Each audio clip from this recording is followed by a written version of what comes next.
He was not born into greatness. There were no signs, no prophecies whispered over his cradle, no elders nodding with secret approval.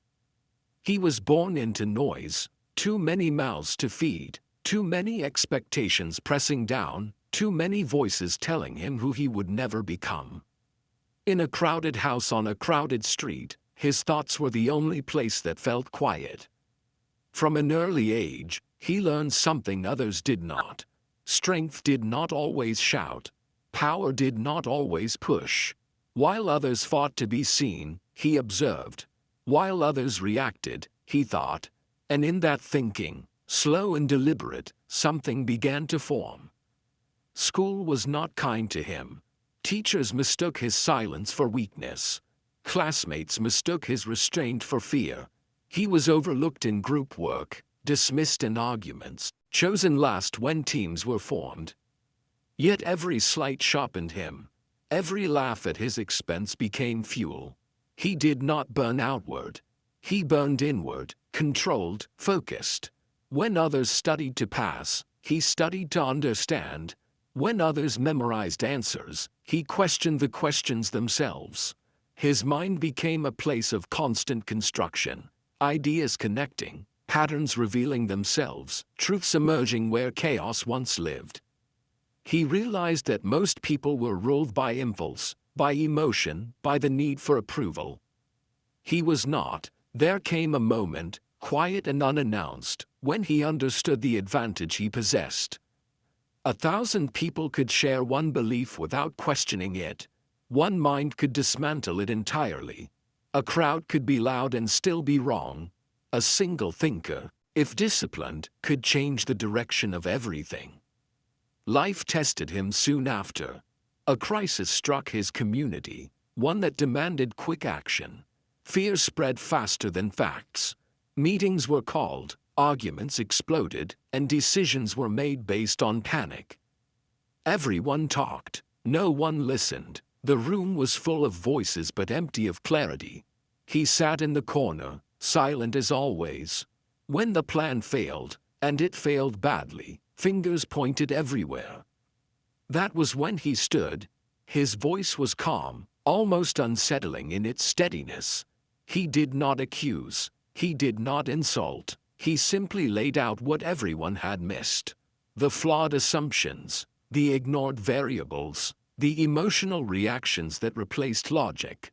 At first, they resisted him. Pride does not surrender easily.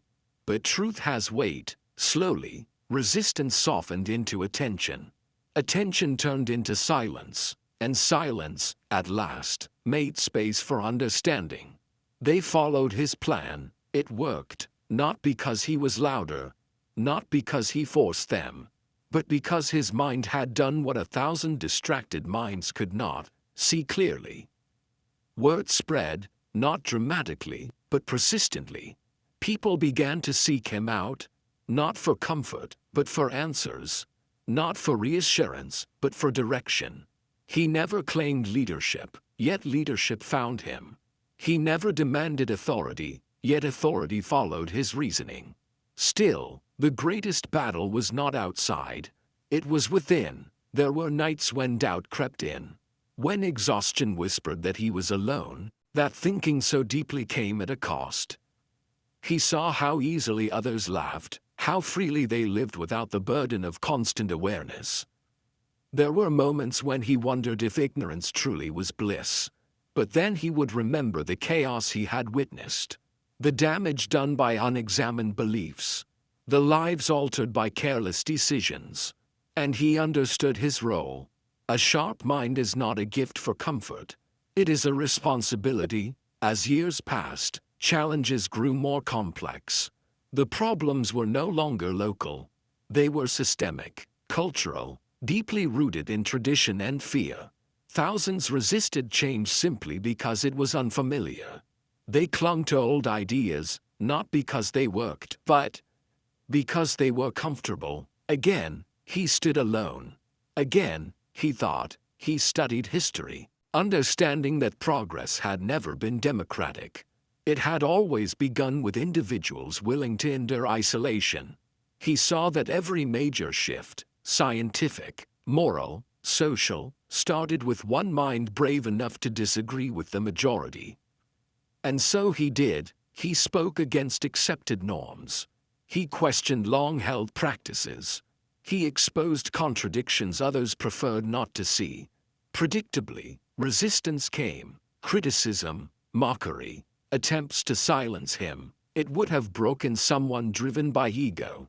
But ego was never his fuel. Truth was, he refined his ideas, not to win arguments, but to make them undeniable. He welcomed criticism, not as an attack, but as a test. Every challenge made his reasoning stronger. Every failure sharpened his focus. Slowly, impossibly, the tide shifted.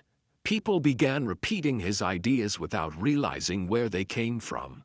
Policies changed. Systems adapted. The crowd moved, unaware that it was following the path carved by a single disciplined mind. He never celebrated publicly. Victory, to him, was not applause. It was alignment. When reality finally matched reason, in moments of reflection, he recognized something profound. 1,000 minds, untrained, are powerful only in force. One mind, trained, is powerful in direction. Force can break, direction can transform. Near the end of his journey, a young person approached him, the same confusion in their eyes that he once carried.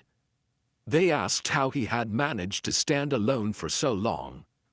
How he had endured doubt, opposition, and isolation without surrendering. He did not give a speech. He did not offer motivation.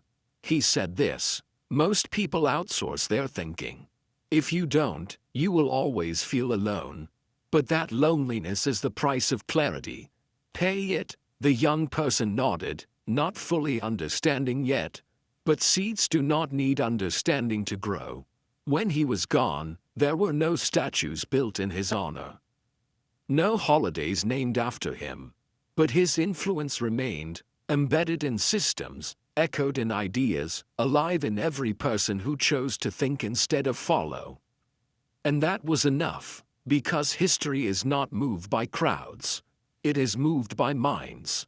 And sometimes, one mind is stronger than 1,000.